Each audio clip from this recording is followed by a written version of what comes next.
How's it going? This is RandoChris, coming to you with a mini review of Soul Calibur 5. The reason I'm calling this a mini review is because this isn't going to be a heavily edited video like how my Prince of Persia review was. Basically, I'll just be giving my thoughts on this game with some gameplay going on to give you something to look at. So, let's begin with this review with the fact that this game takes place 17 years after the events of Soul Calibur 4. Now, that's obviously a big change for the character roster with something along the lines of Street Fighter 3 or Garo Mark of the Wolves, where they introduce new characters while retaining a few veterans to help appeal to the longtime fans. But the thing is, Soul Calibur has the most drastic jump in time compared to Street Fighter and Garo. So what exactly would Namco do in this game? They would half-ass it to hell. And I don't really mean half-ass the characters. Well, okay, they do that also. But any potential for making this a great game is wasted when you start playing and you find out the range of what you get.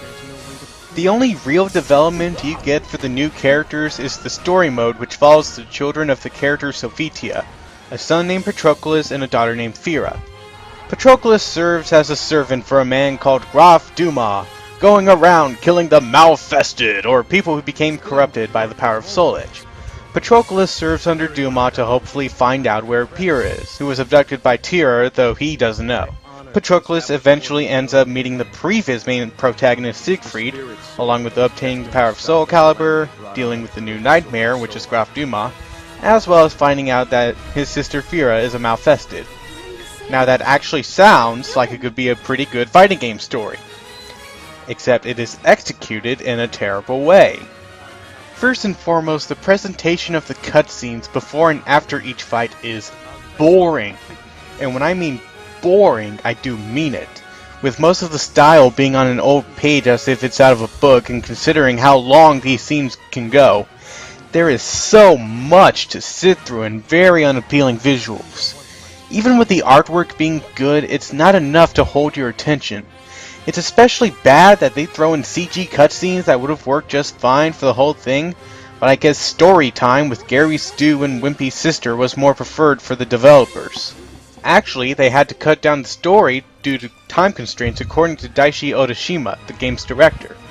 He said that the story was going to include every character's story and be 4 times bigger, but they were only able to use 1/4 of what they had.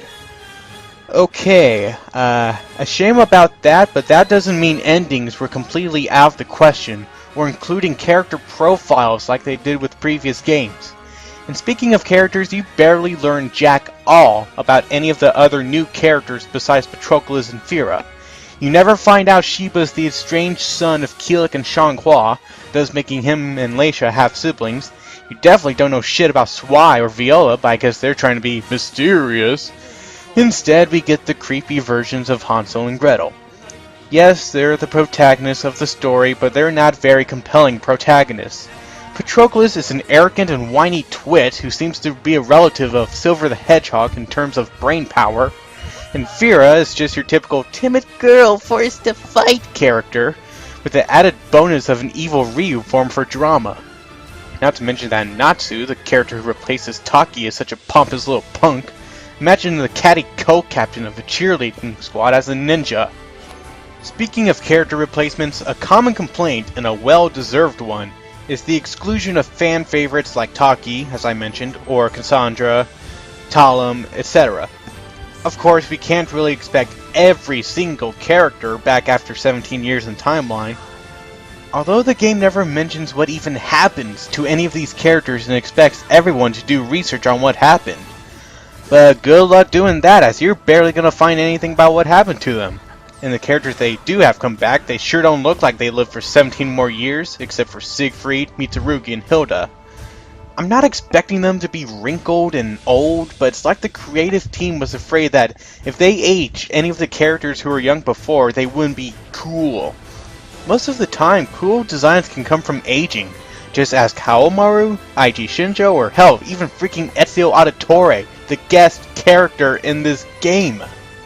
Well, okay, the story is a flop, but what about the gameplay? That is, of course, the most important part of the game. Well, to put it simply, if you've enjoyed the gameplay of the previous Soul Caliburs, you'll have fun with this one.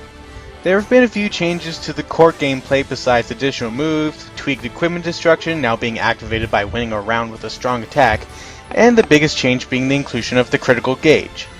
The critical gauge acts as a super meter, where you can perform EX versions of certain moves, use guard impacts, and when you have a full level, you'll be able to perform a critical edge.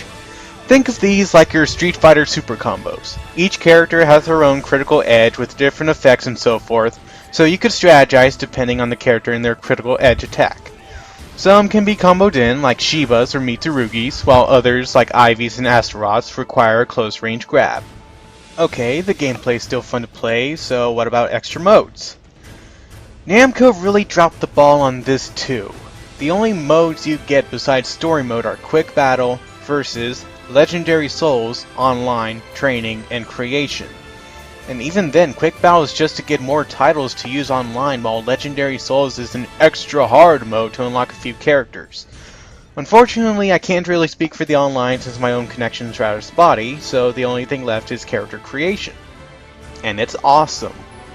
I'm a huge fan of character customization, and Soul Calibur had been steadily improving on it since 3. Now they're really close to perfecting it thanks to 5. And they just need a couple of changes and tweaks to help have it reach its true potential. The created character models look really great, almost on par with the default characters. The choices you have for appearance are now expanded, changing character height, their proportion, basic things like that. And then the clothing and armor options are expanded upon with downloadable items like several outfits from Tekken, modern clothing, and more. You can add designs to your character, change the colors of your weapon, and even the trail the weapon makes when attacking. The entire armor and weapons and special ability system have been done away with, thankfully, so everything is purely aesthetic. And you can even unlock more creation options by just playing arcade and quick battle and presumably online.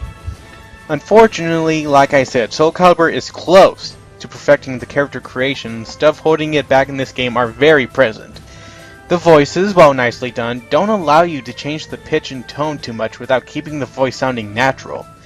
You're stuck again using preset moves again, with only one original style being the Devil Jin style. I don't get that.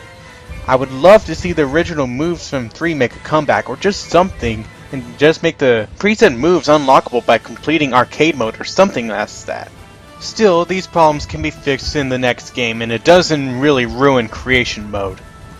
So in closing, Soul Calibur 5 really did not live up to the expectations I had for it, with lack of worthwhile extras, the terrible story, and just wasted potential.